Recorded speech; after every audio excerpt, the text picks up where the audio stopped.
you through all those tough times. How big is this practice session for the guys up top to get back in that rhythm and flow? Yeah, and some of them are with new drivers, so there's a different, it's learning each other's lingo and what the driver wants to hear.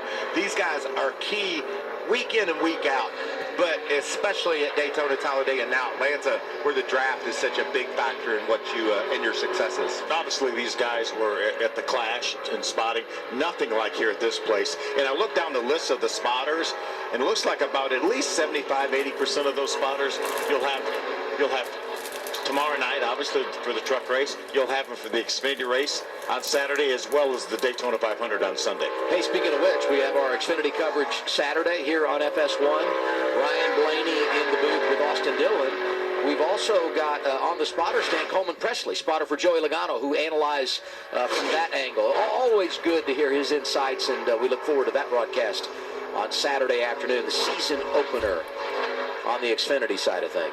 That has all the looks of a qualifying run here for Haley Deegan, doesn't it, Phil? She goes high for 3 and 4, see if she dips it down here and runs the bottom around 1 and 2. And I talked about the yellow line and how it's your friend. You can't go below that to pass. When you're qualifying, that's when you really want to get as close to it as you can, so you make the track as small as you can make it. But that's when you can lose some time if you get down and bump on that yellow line. It'll bounce your car up off the bottom, causing you precious hundreds of seconds. And the splitter can drag too. Or a hand out the window. As that truck bounces, that splitter can drag too, and that'll scrub some speed off. It's good to see Craftsman back, isn't it? It sure is. So cool on the windshield. Yeah, she got her hand out the window. And I will tell you, as a guy that wants to give proper love She must to have the a new nice title sponsor, truck. That truck must be hooked up I've said good for her. Craftsman approximately She got her 8,000 hand out the times. window. She drive with one hand now. Sure it comes out right. Well, Yeah, realize yes. that. Oh, she I just got a new Craftsman toolkit. Ah, there you go.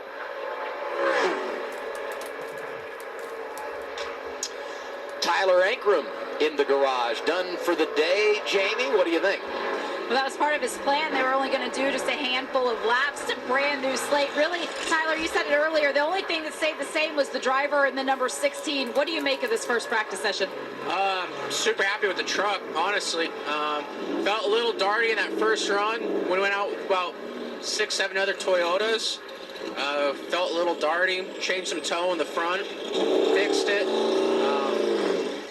I'll wait for him, sorry. But yeah, so we fixed it. Truck feels really good. Felt solid on the up-to-go lap. Honestly, the biggest thing for me to adjust to was the digital dash. The layout's completely different. Pit road's completely different now, and yeah, like that was just weird. The first practice green flag stop, it was really weird to look at the gauge, and like it's just that's going to be a learning curve all in itself. But I'm glad we're here to learn it at Daytona. All right, thank you for the time. Amanda? Well, gentlemen, I heard you in the commercial break asking for Norm Benning, and guess what? You shall receive Norm Benning. And Norm, you told me off camera that you found out about this ride 2 weeks ago. How did it come together? Tim Vaines, standing right over there, called me and asked me if I'd like to drive a truck, and I couldn't believe it. I was home just enjoying life, but this is the best thing in the world that can happen to me. It's a dream come true. You know, G2G and these all my sponsors, and I haven't done anything yet, really. I don't know what everybody's so excited about them. 10th fastest in practice, but that doesn't really mean anything. I want to be in the race, and once I'm in the race, then you'll see me excited. When he talks about everyone so excited, there are probably 20 people with cameras behind us recording this interview. And what was the first thought when you head out on that track at Daytona behind the wheel of the truck? I actually said it on the radio. I said, guys, there's nowhere in the world I'd rather be right now than right out here. I appreciate it. 71 years young, Adam. Adam, can you feel the emotion, how cool that is?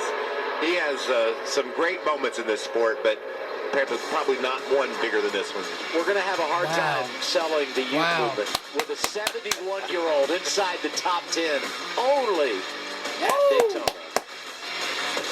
Transmitted or used in any form without the authorized written consent of NASCAR Broadcasting. NASCAR would like to thank all of our fans for your support, and we hope you enjoyed today's broadcast. The best yet. Truck Series and their only tune-up for tomorrow night's season opener here at Daytona International Speedway. You know, one thing I love about this practice session, and again, I don't want to speak too soon, other than Daniel Dye's issues that we've seen, he actually has not made a lap yet on the racetrack. It's been a pretty clean practice, and that's the thing you love, is you hate for them to get together and tear some stuff up and have to work most of the evening and then all day tomorrow to try to get something ready. So if we can get by this last minute and 42 seconds, it's going to be pretty clean. Christian Eckes, opportunity here in the 19 truck. It's a good-looking ride, isn't it? Yeah, sure Love is. those Napa colors here in NASCAR. Talked to Bill I love McAnally like that about that. He's darker really blue excited to have Napa. Christian on It's really board. nice. He really thinks that Christian Just can don't like take what they that got team going on with the yellow to the next stripes. But level. here it actually looks good Spent because it time comes at up. Thor Sport, KBM, but now comes over to drive that 19 for MHR. And you go back to last year, and he's driving that 98. He was in the mix to the very end here at Daytona. I'd be shocked, especially with his teammate for the weekend being Chase Elliott, if he's not right there tomorrow. He halfway knows what he's doing too, I think. Bama Buggies, Birdie's back. Great opportunity for I this was going kid. to say the same thing, exactly. Driving for Kyle Busch, and I asked him, what's your first memory of Kyle? And he said, well, I was a Dale Jr. fan. And my first memory of Kyle was when he wrecked Dale Jr. at Richmond a number of years ago. I said, I might not bring that up to the boss I man. don't think I'd mention it. I really wouldn't. What, 2008? Like you made a little, had some issues there of some sort. Well, I Maybe like just that. a little qualify, or not, probably just running to pit I road like that, speed, didn't he? because there's so many times if we have green flag pit stops, how many accidents as people are trying to slow down. I love the fact, get way over to the left, out of the way, and it's a straighter shot anyway to pit road. I liked what he just did. I do too, a lot. Had a bad angle for what he was doing. It looked like he was pulling off like he had a problem, but that's just smart, and that comes from mentorship from Kyle Busch and that whole KBM team, just saying, when you get ready to pit, like Phil said, take a left as fast as you can and as hard as you can. Get out of the way so you don't get run over. That only applies if it's a green flag stop, obviously. Good to the last drop. Red flag is out. Truck's still on track. They'll shut it down, put them in the garage, and get set for qualifying tomorrow, and more importantly, the race here tomorrow evening. Here's the top 20.